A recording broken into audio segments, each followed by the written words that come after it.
Allahu Akbar, Allahu Akbar, Allahu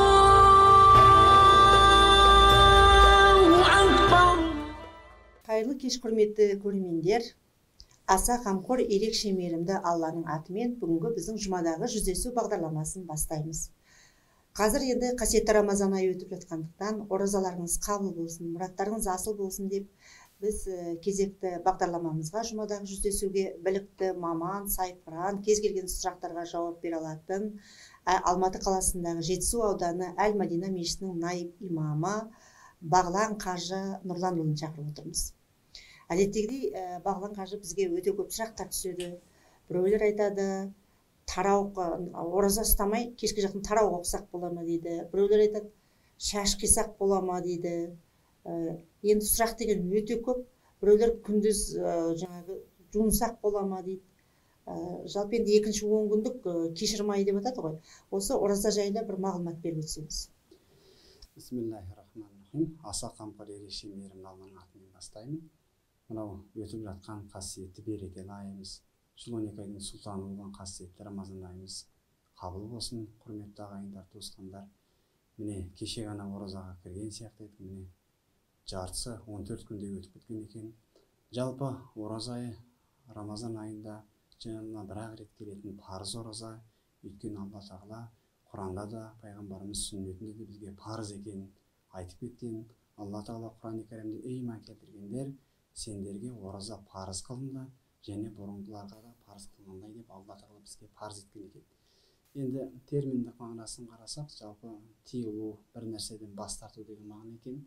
Ал енді шариғаттағы мағынасы таң атқаннан бастап кешке дейін жақ ішіп жемден, басқа да құмарлық жыныс қатынастан тыйылуды айтады екен. Ал енді өзін мұсылман деп есептеген адам, ол жылына бір рет келетін оразаны ұстау керек. Барлық әйел адам ол міндеттеген. Ал енді өзіндік шарттары бар. Бірінші жаңа мұсылман болу дейді, ақыл есі дұрыс болу дейді, балиғат жасына толған болу, өте қарт кісі болмау, немесе ауру сырқау болмау деген сияқты. Осы шарттар, егер де осы нәрселер бойыңызда болмаса, сіз міндетті түрде ораза ұстауыңыз керек. Өйткені біз оны Алланың бұйрығы деп түсінуіміз керек, және де пайғамбарымыз ислам 5 нәрсенің үстіне құрылған. Соның ішінде иман айту, намаз оқу, зекет беру, соның ішінде Рамазан айында жылына бір рет келетін Рамазан айын оразасын тұту ол міндет болып есептеледі екен. Өте жақсы. Енді жаңа зекет деп айтып қалдыңыз, ол көп сұрақтар қояды. Зекет болғанда, мысалы, адам өзін баймын деп есептеу үшін қандай өзінің мүмкіншілігі болу керек, қандай жағдайда қанша грамм алтынмен есептейді, қанша береміз деп сұрап жатады. Фитр садақа қанша береміз, оны мешіттерге бергеніміз абзал ма, әлде жетім жесірлерге бергеніміз дұрыс па, қай жаққа бергеніміз дұрыс деп сұрап жатады. Енді зекет дегеніміз ал исламның бір парызы дедік қой. Зекет енді төрттілік мал, немесе өзінің ақшасы есептеледі, оның нисап мөлшері дейді. Мысалы 80 грамм алтын болса, мысалы белгілі бір қарызы миллион теңгеден астам қарызы болса, немесе мал мүліктен келетін болса, 40 қой мен 121 қой арасында осындай жаңа дүниесі болып, ол нәрсе қолында бір жыл тұратын болса, міне 40-тан бірін жаңа сол зекет қылып береді. Ал енді зекеттің өзі Құран-ы Кәрімде Тәубе сүресінде бар, сонда 8 түрлі адам айтылған. Жаңағы қарызға батқандарға, жолда қалған мұсафирлерге, және де Алла жолында жүргендерге, және де зекет жинаушыларға деген өзін алатын адамдар бар екен. Ал енді фитр садақа дегеніміз осы Рамазан айында берілетін бір уәжіп амал, міндет амал екен. Жалпы фитр деген сөз жан иесі, тіршілік иесі деген мағынаға келеді екен. Сондықтан да әр адам арнайы бекітілген фитр садақаны беру керек екен. Ал енді қазір көп сұрақтар туып жатыр. Өйткені өкінішке орай қазір мешіттеріміз әлі күнге дейін жабық. Өйткені адамдар әбден біз үйреніп қалғанбыз, мешітке барып, имамға жаңағы дұғасын жасатып, Құран оқытып, батасын алып. Енді қазіргі жағдайды білесіздер, әлем бойынша болып жатқан жағдай. Енді денсаулық үшін, қауіпсіздік шарасы үшін өкінішке орай мешіттеріміз ашылмай тұр. Енді қазір технологияның дамыған уақыты білесіздер. Әркімнің қолында қазір ұялы телефон бар. Оның ішінде жаңағы төлем ақы жасайтын Каспи дейміз, мысалы, басқа да банктер бар. Соған арнайы діни басқарма, соның ішінде фитр садақа деген жолын кіргізіп қойды. Сондықтан да соны теріп, қазір енді әлеуметтік желілерде жүр ғой, Фейсбукта да жүр, ютубта да жүр, қалай беру керек, қай нәрсені басу керек деген сияқты. Соған берсеңіз ол қате болмайды. Өйткені оны арнайы қабылдайтын адамдар отыр ол жерде, арнайы өзі тиісті тексеріп алатын комиссия мүшелері отыр. Ол деген ол тиісті орынға міндетті түрде жұмсалады. Сондықтан да мен Каспийға берсем ол қайда кетті деп ешқандай күмәнданудың қажеті жоқ. Ең басты сіз беріп тұрғаныңыз Алла тағала көріп тұр, ықыласыңызды да қандай ниетпен беріп тұрсыз, ол да есептеледі. Ал енді екінші жағы да болуы мүмкін.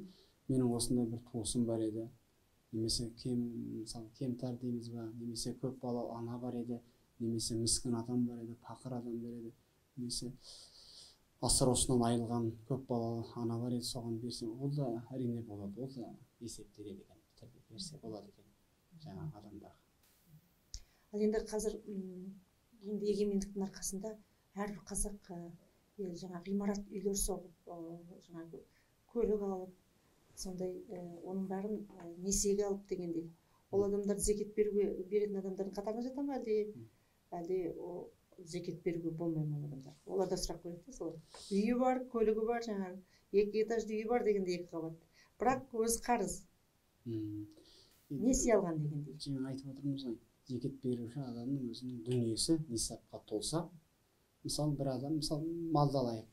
Егер де бір адамның 39 қойы бар, ол адам не істейді? Ол адам зекет бермейді. Өйткені не? Шариғат бекіткен өзінің мөлшері бар. Сіз малдан зекет беру үшін міндетті түрде 40 қой мен 121 қойдың арасында малыңыз болу керек. 38 қой, 37 қой болып қалса, мысалы, ол нисапқа толмады деп есептеліп, сіз зекет беру міндетті емес. Және де сол нәрсеңіз, мысалы, алтын күмісіңіз болсын, қаржыңыз болсын, қолыңызда 1 жыл тұру керек. Мысалы, жылдың басында 40 қойыңыз болды, кейін зекет берейін деп қалдыңыз, 1-2 қойыңыз өліп қалды да, 38 қой болды. Және сіз зекеттен босатылады екенсіз. Бұл жердегі жалпы мағына адамды қанағатшылыққа шақыру ғой, Алланың бергеніне шүкір ету. Сондықтан да ал енді бір адамның дүниесі болса, бір адамның саудасы болса, мысалы бір адамның қалада бір 2-3 пәтері бар. Сол пәтерін мысалы береді адамдарға, арендаға дейміз ғой. Содан түскен қаржы ол есептеледі. Есептеліп 1 жыл толған кезде белгілі бір мөлшер міндетті түрде зекетін береді. Ал енді бойында қарызы бар, өзі қарызын төлей алмай жүрген адамдар, әрине ол адам мысалы дүниесі толық болып есептелмейді, зекеттен босатылады. Жалпы 3 адамға зекет берілмейді дейді. Бірінші бай адамға, екінші мұсылман емес адамдарға, үшіншіден ата-анаңызға. Ата-анаңызға сіз былай да парыздарсыз. Зекет бермей мысалы зекетті жылына 1 рет бөлетін болсаңыз, сіз ата-анаңызға жәрдемдесу, шамаңыз оларға қарайласу сіз баласының міндеті екен. Сондықтан да осы 3 адамға жаңа зекет бермей. Қалған жаңағы тиісті адамдар, жаңағы Тәубе сүресінде айтылғандай, ол адамға зекет алуға болады. Енді қазір 2-ның бірінің үйінде діни сауаты бар адам бар ғой, бәрі Құран оқылатын адамдар бар. Жалпы баяғыда біз Парижде болған кезде мұсылмандарды көргенбіз. Құран қатымды оқып түсіріп, сол бүткіл 100 шақты жанұя бір үйге шақырып, жаңағы Құран қатымның дұғасын жасайды, аруақтарға сәлемдеме деп жібереді. Ал енді осы айда жаңағы сондай қандай сауабы бар Құран қатымның, немесе арнайы қариларға оқытқан дұрыс па? Адам өзі оқыған дұрыс па? Енді осы қасиетті Рамазан айында әрбір ісіңіз, әрбір жасаған құлшылығыңыз оның берекесі, сауапқа үлкен келесіздер, сауаптарыңыз артады. Осы Рамазан айының, ораза айының берекесі үлкен ғой. Сондықтан да Құран пайғамбарымыз айтқан екен, мынау әрбір өзін мұсылманмын деп есептеген адамның жүрегінде бір ауыз Алланың сөзі, Алланың аяты болмаса, ол адам қаңырап тұрған үймен тең деген екен. Ал енді қазақ халқында қаңырап қалған үй деген ол өте бір жақсы сөз емес. Сондықтан да пайғамбарымыз не деп отыр? Өзін мұсылман деп есептеген адам бір ауыз Құран білмесе, Құран жаттап болмаса, ол адамды пайғамбарымыз қаңыраған үймен теңеп отыр. Сондықтан мен ойлаймын, әрбір мұсылман адам Құранды үйрену керек. Осы сәттерді пайдаланып оқу керек. Өйткені әрбір әрпіне Алла тағала сауап жазады, әрбір әрпіне. Ойлаңыз, Құранның ішінде қаншама сүре, 114 сүре, 30 пара, қаншама әріптер бар. Осы сіз ежіктеп болса да Рамазан айында үйреніп, күніне 1 бет оқысаңыз да, Рамазан айы бойы қатым оқып отырсаңыз, ол үлкен сауап екен. Сондықтан да әр адамның ол меніңше әдеті, әрбір Рамазан айы болсын, басқа болсын, күн сайын, мысалы мен өз басым күн сайын 1-2 парақ Құран оқып отырамын, хатым. Рамазан айында 2 рет, 3 рет хатым қойып болады. Әрине сол хатымды біткеннен кейін қазір енді бауыры бүтін ешкім жоқ қой. Біреудің әкесі өткен, біреудің анасы өткен, біреудің ағайын туған, ата-әжесі деген сияқты. Сол хатымды, Алла Тағала, осы Рамазан айында өзімнің разылығын хатым оқыдым. Осы оқылған хатымның сауабын менің анам, менің әкем, менің әжем, менің нағашым осы кісілердің құлдарына өзіңнің разылығын Алла бағыш еттім десе, әрине сауабы бар. Сауап тиеді екен Алла. Яғни мешіттегі имамдардың сіз сияқты мешіт қызметкерлеріне Құран оқитын телефон арқылы байланысқа шығып, сол ата-анасының әруақтарының атын тізімін беріп, сөйтіп дұға жасаса да болады екен. Әрине болады, егер де өзі білмесе оқуды. Мысалы Аллаға шүкір, қазір сауатты имамдарымыз көп. Мешіттерге хабарласып, немесе арнайы телефондарына айтып, осындай өтінішім бар еді, ата-анам бар еді, немесе өткендерім барады. Осы хатымдарыңыз біткен кезде бір Алла ризалығы үшін осы кісілерге бағыштап қойсаңыз десеңіздер, кез келген құбал ұсыныстарыңызды қабылдап бағыштап береді. Ендеше жақсыны көрмекке деген, жақсыдан шарапат деген, неге жақсы адам жанымызда отыр. Алматы қаласы Жетісу ауданы Әл-Мәдина мешіті, ол Райымбек даңғылының бойында, жаңағы көшесінің қиылысы қандай еді? Гончарова деп аталады екен, қазіргі қиылысы. Көп қажылар, қажылық хатталарда сол Әл-Мәдина мешітінен аттанады. Өйткені сол жерде қажылық сабағы оқылады. Сол мешітке барсаңыздар да болады, немесе байланыс телефондарын алып хабарлассаңыз да болады. Сіздің байланыс номеріңіз қандай? Егер де осы сұрақтарыңыз болса, жаңа хатым мәселесінің сұрақтарыңыз болса, 871-260-27-37 ұялы телефонына хабарлассаңыз болады. 871-267-27-37 871-260-27-37 телефонына хабарлассаңыздар, бұл Әл-Мәдина мешітіне, яғни алдымызда отырған наиб имамның байланыс телефонына шығасыздар. Бағлан қажының білікті маман сіздерге Құран хатымға, қол жаюға, арбақтарға сәлемдеме ретінде осы Рамазан айында Құран хатын түсіртулеріңізге мүмкіншілік бар екен. Мешітке бара алмасаңыз да байланыс телефон арқылы хабарлассаңыз, әрине сіздерге қызмет етуге әзір. Сонымен қатар өткенде бір құрбылардың телефоны соқты. Біз бүгін шашымызды қидыраймыз ба, қидырмаймыз ба деп сұрайды. Мен айттым, оны мен имамнан сұрайын, ондай сұрақ естіп көрмеппін дедім. Әрине, орынды сұрағыңыз. Осы дін мәселесінде болсын, ораза мәселесінде болсын, көп енді адамдар өкінішке орай, мына кісі айтты, көршім айтты, құрбым айтты деп, сол нәрсеге сеніп кете береді.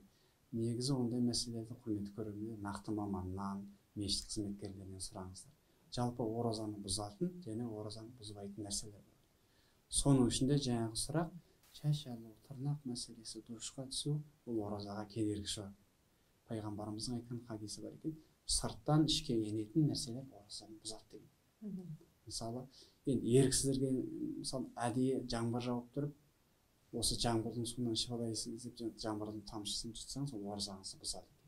Сол сияқты біле тұра ішіп жеу, тағы біле тұра осындай әрекеттерге барсаң, сол әрине оразаңыз бұзылады және кәфәрат болады. Ал енді оразада тағы бір мынандай мәселе бар. Білмей ұмыту деген мәселе бар, қателесу деген мәселе бар, байқамай деген мәселе бар. Мысалы, бір адам бірінші рет оразаға кірді деді. Бірақ күндегі әдеті бойынша су ішіп қояды, немесе тамақ ішіп қояды. Бір уақыт әбден су ішіп болғаннан кейін есіне түседі. Мен ораза екенмін ғой. Ол кезде ол кісі не істейді? Бірден аузын шайып, аузын бекіте қояды да оразасын жалғастырады. Себеп не? Себеп біз инсан адамыз ұмытшақ деген. Біз ұмытшақпыз. Ол ұмытып кетті. Демек ол адамда Алланың бір өзі тамақтандырғанша ол адам оразасын жалғастыра береді. Одан ораза болмайды. Сол сияқты тырнақ алуыңыз, шаш алуыңыз, салқындау үшін душқа түсуіңіз, сабын пайдалануыңыз, ол оразаға еш кедергісі жоқ. Таңертең сәресіне ұйықтап қалатын адамдар болды. Олай да болады, енді пенде болғаннан бәрі болады. Бірақ пайғамбарымыз сәресіге тұрыңдар, сәресі ішіңдер, сәресіде берекет деген бар. Ал енді бір жұмыс басты кісілер болуы мүмкін, кешке шаршап келеді, қараса таң атып кеткен, күн шығып кеткен деген сияқты. Ол адам сол қалпында тұрып, аузын шайып, жалғастыра береді. Кешке ауыз ашарға дейін шыдап, одан кейін ауыз ашар уақыт кіргеннен кейін барып аузын ашады. Ол адам жалғастыра береді кейін ауыз кешкі уақытқа дейін оразасын. Ал енді сәресеге мен тұрмай қалдым, оразам бітті, мен енді ашып жіберейін десе, ондай әрекетке бармаған жақсы. Бірден оразасын жалғастыра береді кешкі уақытта. Сонымен биылғы пітір садақасының көлемі қанша болды? Тағы көрермендерге сіз Биыл діни басқармамыздың арнайы бекіткен әрбір тірі жан басына 370 теңге деп, ұнның бағасы бойынша сөйтіп бағасын пітір садақаның мөлшерін айтты. Әрбір Қазақстан Республикасы бойынша әрбір бір адамға 370 теңге болып белгіленді. Тек енді үйдегі адам санына ғана береді ғой. Кейбіреулер айтады, ой, мысығыма берем бе, күшігіме берем бе деп, қаланың қазақтар алады. Сондай да әрекеттер болады екен. Енді ел болғаннан кейін кейде біздің мешіттерге де келеді ғой, мынау үйтіме, мынау көлігіме, мынау үйіме деп. Негізі тірі жан иесіне үйдегі тіршілік иесі адам баласы ғой. Үйдегі мынау бесікте жатқан баладан бастап еңкейген қарияға дейін осы тірі адамға арнап береді. Ал енді қосымша басқандай амандық болсын, есендік болсын деп пітір садақадан бір басқандай садақа берсе, ол адам өз еркі. Ал енді шариғат міндеттемейді, итіңізге бер, күшіңізге бер, малыңызға бер деген мұндай міндет емес. Адамға байланысты мәселе. Сондықтан да үйдің иесі ол беру керек. Жақсы. Енді мына тарауық намазына келсек, қазір мешітке барып отырған жоқпыз, әйтпесе мешітке бар тарауық намазға қатысушы еді ғой. Қазір тарауық намазын қанша ракағат оқыған абзал, ең жоғарғы ракағат қанша, ең азында түк оқымадым дегенде қанша ракағат оқу керек деп ойлайсыз? Енді құрметті көрермендер, осы Рамазан айында келетін осы 30 бой оқылатын қасиетті осы тарауық намаз. Тарауық намаз ол сүннет намаз екен. Омар халифаның уақытында біріктіріп оқуды жолға қойған екен, ол кісіден Алла разы болсын. Ал енді осы Рамазан айында кейбір адамдар енді сүннет амал ғой, орындамасақ та болады, бір еріншектік болып қалдырып қала беруі де мүмкін. Бірақ қазір енді өкінішке орай мешіттерде оқушы едік, былтырлары осы уақытқа дейін қандай өтіп еді, қандай керемет өтті. Мешіт, әрбір мешітімізде қарилары, әр қаридың артында үйіп, сондай бір береке бірлікпен жақсы өтеді. Биыл өз ораза ерекше болып жатыр. Әркім өз отбасында үйдің иесі бала шағасына имам болып өткізсе болады. Ал енді ракағат саны 2 ракағат және 4 ракағат.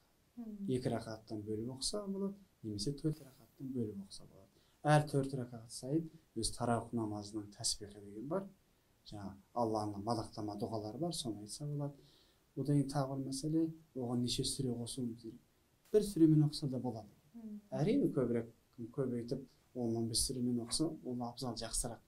Ал енді мен өз 2-3 сүре білемін, мен оны тарауық маған оқуға болмайтын шығар деген ойда болуы мүмкін. Қанша сүре білесіз, жаңағы сонша сүремен оқып алсаңыз болады. Тәртібін түсінбесеңіздер, жаңа телефондарыңызды айттық, немесе жақын маңнан мешітке барып, тарауық оқиын деп едім, тәртібі қалай болады деп жауап алсаңыздар. Негізі өте қиындығы жоқ. Әр 2 ракағат сайын, немесе әр 4 ракағат сайын бір сәлем беріп, тарауық намазын оқуға болады. 20 ракағат оқыған жақсы. Енді кейбір бауырларымыз 8 ракағаттан кейін болады деп жатады. Құрметті бауырлар, мына Рамазан айын кеші босқа өткізіп алмаңыздар. Сондық 8 ракағаттан кейін адамдар шығып кетіп, сондық әңгімелесіп тұрады. Сондықтан да не қылдым Алланың алдында көбірек тұрып, не қылдым Аллаға сәждеге бас қоюды тырысыңыздар. 20 ракағатты көп сүрмеңіздер, тез-ақ өтіп кетеді. Сондықтан да Алла тағаланың осы мүмкіндіктерін пайдаланып, Рамазан айы күнде келе бермейді ғой.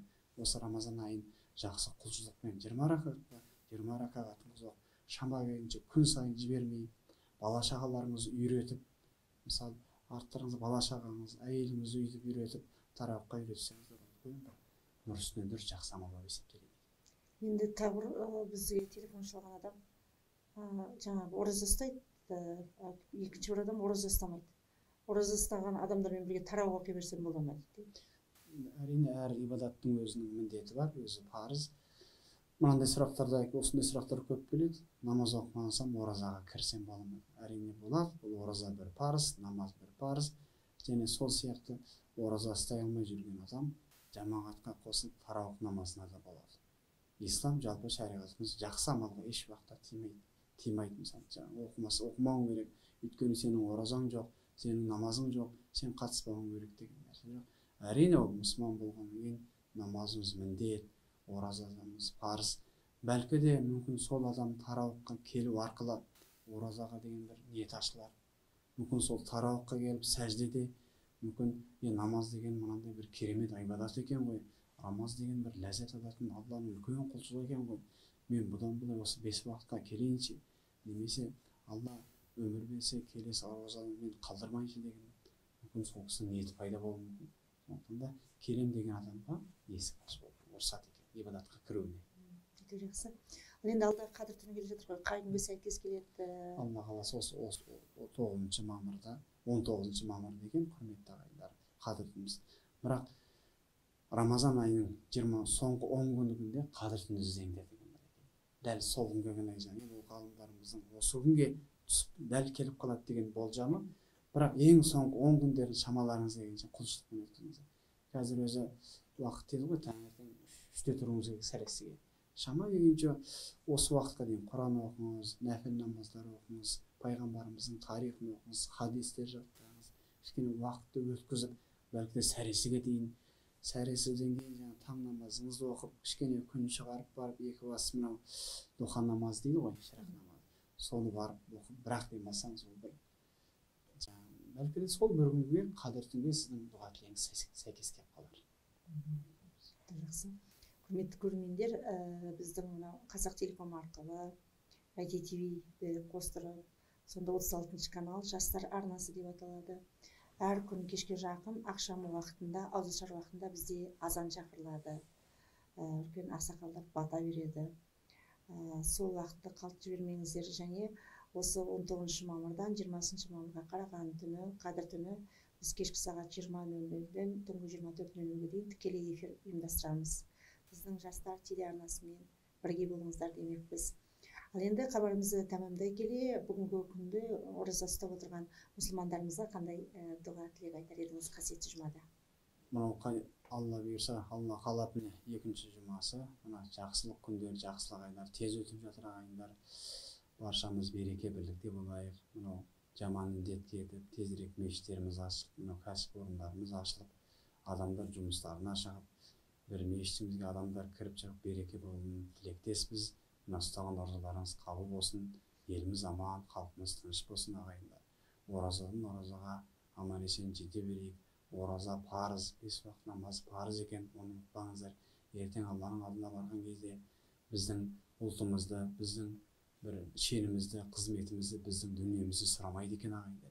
Ей пенде, мен саған осынша ғұмыр бердім, сен мен үшін не істедің дегенде, сонда аузымыз толтырып айтатындай, Алла тағала, мен сен үшін нәпсімді ораза ұстадым, 5 уақыт намазымды қаза қалдырмадым, ата-анама жақсылық қылдым, көрші құлағым, ағайын туғандармен жақсы қарым қатынасында болдым деп аузымыз толтырып айтатындай ғибадатымыз болсын. Рахмет.